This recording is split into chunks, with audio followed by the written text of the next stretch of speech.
আসসালামু আলাইকুম রহমতুল্লাহ। আলহামদুলিল্লাহ, ভিয়েতনামে আজকে হয়তো রাতে সাহারি খেয়ে কালকে প্রথম সিয়াম, সেই জন্য একটা প্রস্তুতি নিচ্ছি। গরুর গোস্ত রান্না করতেছি ইনশাআল্লাহ। আল্লাহ যেন আমাকে এই পুরা মাসটা বেঁচে থাকার তৌফিক দান করেন, আল্লাহ যেন হায়াত নসিব করেন। এবং শুধু আমার কেন, আমার মুসলিম দিনী ভাই বোন যারা আছে পৃথিবীতে, আমার বাবা মা ভাই বোন আত্মীয় স্বজন যারা আমার মুসলিম দিনী ভাই বোনরা পৃথিবীর যেখানে যেভাবে যে আনাচে কানাচে যেখানেই আছে না কেন, আল্লাহ যেন সবাইকেই এই রমাদান মাসের পবিত্রতা রক্ষা করার তৌফিক দান করেন।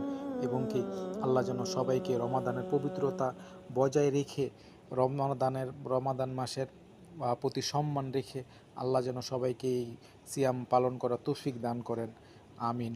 এবং আল্লাহ যেন আমার দিনী মুসলিম ভাই বোনদের সমস্ত গুনাহ আল্লাহ যেন মাফ করে দেন, কারণ এই মাসটা হচ্ছে গুনাহ মাফ করার মাস।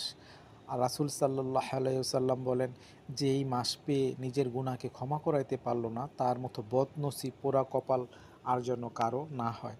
তো অবশ্যই ইনশাআল্লাহ আমরা চেষ্টা করব, আমাদের দিনী মুসলিম ভাই বোনদের প্রতি আমার আহ্বান থাকবো, আমরা বেশি বেশি নফল ইবাদত করব, বেশি বেশি নামাজ আদায় করব, সালাত পড়ব, এবং কি সর্বদা সত্য কথা বলবো। কারণ এই রমাদানের সিয়ামের মূল অর্থ, সার্বিক অর্থ হচ্ছে বিরত থাকা।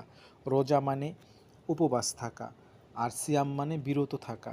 অবশ্যই আল্লাহ বলছে, হ্যাঁ, যে তোমরা সমস্ত খারাপ কাজ থেকে নিজেকে বিরত রাখো। সমস্ত কিছু থেকে আমরা নিজেকে বিরত রাখবো ইনশাআল্লাহ। মন্দ কাজ হতে বিরত রাখবো, 5 ওয়াক্ত সালাত জামাতের সহিত আদায় করব, তাহাজ্জুদ পড়ব নিয়মিত। ইনশাআল্লাহ আল্লাহ যেন আমাদের গুনাহগুলিকে মাফ করে দেন, আমিন।